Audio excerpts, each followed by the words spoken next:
ఢిల్లీ మాలవీయ నగర్లోని flourish stay bed and breakfast హోటల్లో జరిగిన ఘోర అగ్ని ప్రమాదం కేసులో కీలక పరిణామం చోటు చేసుకుంది. హోటల్లో కుక్గా పనిచేస్తున్న కేశవ్ నేగిని పోలీసులు అరెస్టు చేశారు. అతని నిర్లక్ష్యం వల్లే ఈ ప్రమాదం సంభవించిందని ప్రాథమిక దర్యాప్తులో తేలినట్లు అధికారులు తెలిపారు. ఆయనతో పాటు మరికొంతమందిని అదుపులోకి తీసుకుని విచారిస్తున్నట్లు చెప్పారు. ప్రమాదం జరిగిన రోజు కేశవ్ నేగి వంటగదిలోకి వెళ్లి స్టవ్ ఆన్ చేశాడని, ఆ వెంటనే భారీ శబ్దంతో స్టవ్ పేలిపోయి వంటగదిలో మంటలు చెలరేగినట్లు పోలీసుల విచారణలో తేలింది.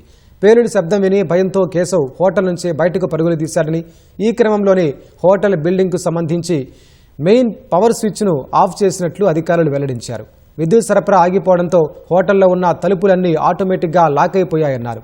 హోటల్ అంతా పొగలముకొని బాధితులు తప్పించుకునే మార్గం లేకుండా పోయిందని, కొందరు ఊపిరాడక ప్రాణాలు కోల్పోయినట్లు అధికారులు తెలిపారు. కేశవ్ చేసిన ఈ నిర్లక్ష్యపు పనే 21 మంది అమాయకుల ప్రాణాలను బలిగొందని చెప్పారు.